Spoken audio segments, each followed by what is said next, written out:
the cross for your sins and for mine. And Joseph of Arimathea took down that body. He had to get permission to take down that body. He had to have convincing proof that the body was dead. There was no life there. And the soldiers gave him authority to take the body and to put it in the tomb. And he was laid in the tomb, and the stone was put in front of the tomb. That stone was about 2 tons in weight. It's not just a stone that you can pick up and throw. Not a stone that a couple of people could pick up and carry. It was about 2 tons, and it had been roughly shaped, and it was in a groove. So it was rolled, it was heaved into position, and it settled in the groove. And once it was in the dip, there was no way of going to get it out. You see, it wasn't a one-off. These people who made the stones for the tombs, who prepared the tombs, they knew what they were doing. They'd done it before. A tomb wasn't a thing that was easily opened. So there was Jesus in the tomb. And he was there all day Saturday. And on that first Easter Sunday, those ladies, bless their hearts. You see, it's the ladies that have the caring hearts. And they wanted to make sure that Jesus' body was embalmed properly.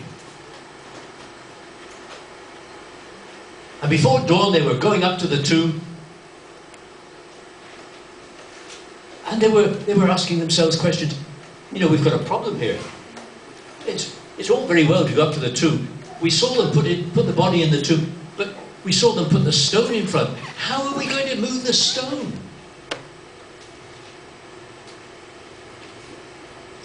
Two or three men couldn't do it, never mind 2 or 3 women.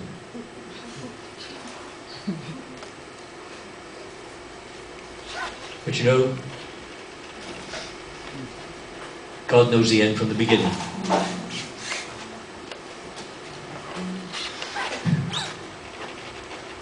There was a flash of lightning.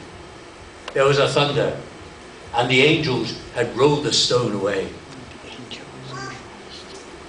Human hands couldn't do it, but God could do it. But there's nothing that's impossible with God. Yes, sir. And the stone was moved away. You know, the stone wasn't moved away to let Jesus come out. He wasn't Lazarus. It wasn't moved away to let Jesus come out. It was moved away so they could look in and see it was empty. There is nothing that could keep Jesus in that tomb. Because he said, after 3 days, I will rise again. So there was an empty tomb. Exhibit 1. Exhibit A.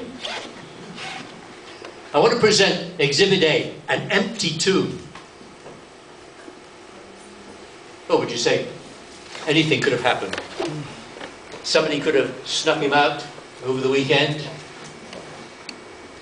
Listen, the disciples may have forgotten what Jesus said about the resurrection, but the Pharisees hadn't.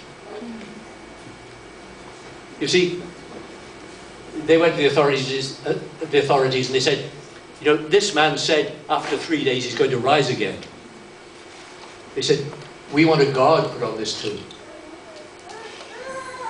We want to make sure that nobody will take his body away. We want to make sure that he's still there after 3 days.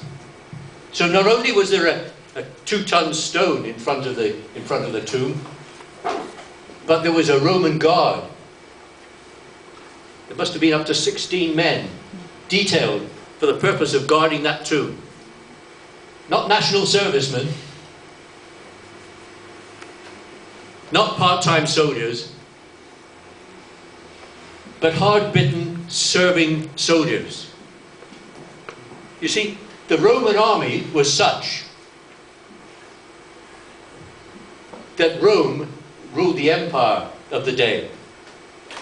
And it was through the Roman troops the Roman armies, that they had been able to conquer these countries. This was a conquering army. This was a tough army.